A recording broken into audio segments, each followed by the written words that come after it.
एक बार एक छोटी सी बच्ची हाथ में मिट्टी की गुल्लक लेकर के भागती हुई एक दवाइयों की दुकान पर गई। वो काफी देर तक वहां पर खड़ी रही, लेकिन दुकानदार का ध्यान उसकी तरफ नहीं गया क्योंकि और भी बहुत सारे लोग खड़े हुए थे। उसने दुकानदार को कई बार बुलाया, लेकिन वहां पर भीड़ इतनी थी कि दुकानदार का ध्यान उसकी तरफ गया ही नहीं।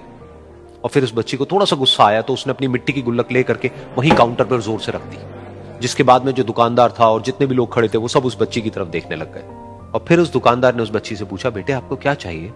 तो वो बड़े ही भोलेपन से बोली कि मुझे एक चमत्कार चाहिए। ये सुनकर के दुकानदार को कुछ समझ नहीं आया, ना ही वहां पर जो लोग थे उनको कुछ समझ में आया, और सब उसकी तरफ देखने लग गए। फिर दुकानदार ने बोला, बेटे चमत्कार तो यहां पर नहीं मिलता है।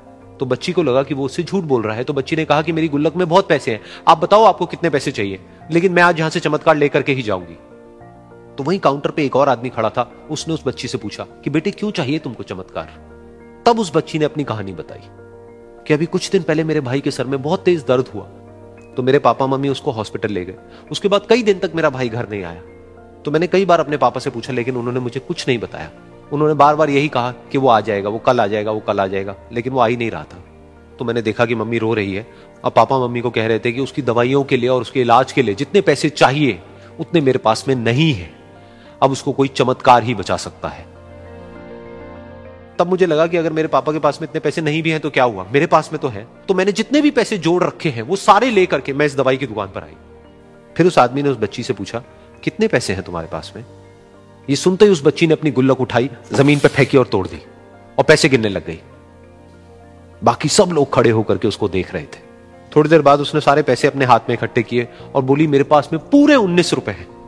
वो जो आदमी वहां पर खड़ा था वो थोड़ा सा मुस्कुराया और बोला कि अरे तुम्हारे पास में तो पूरे पैसे हैं, इतने का ही तो आता है चमत्कार। ये सुनकर के वो बच्ची बहुत खुश हो गई और बोली कि चलो मैं आपको अपने पापा से मिलवाती हूं। बाद में पता लगा कि वो आदमी कोई आम आदमी नहीं था, बल्कि एक बहुत बड़ा न्यूरोसर्जन था, और उसने सिर्फ 19 रुपए में उसके भाई की सर्जरी करी, और कुछ ही दिन बाद वो ठीक होकर के घर वापस आ गया। फिर कुछ दिन बाद वो बच्ची, उसका भाई, उसके पापा, उसकी मम्मी चारों एक साथ बैठे हुए थे और बात कर रहे थे। तो उसकी मम्मी ने उसके पापा से पूछा कि अब तो बता दो ये चमत्कार आपने किया कैसे?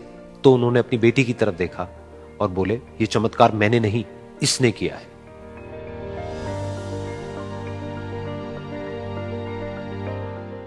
तो यहां पर एक बहुत बड़ी बात है जो हम उस छोटी सी बच्ची से सीख सकते हैं कि जिंदगी में कभी कभी ऐसा होता है कि हमको कोई रास्ता नजर नहीं आ रहा होता है और हम लोग हिम्मत हार जाते हैं। तब हमारे अंदर एक बच्चा होता है जो कोशिश करने से कभी भी पीछे नहीं हटता है।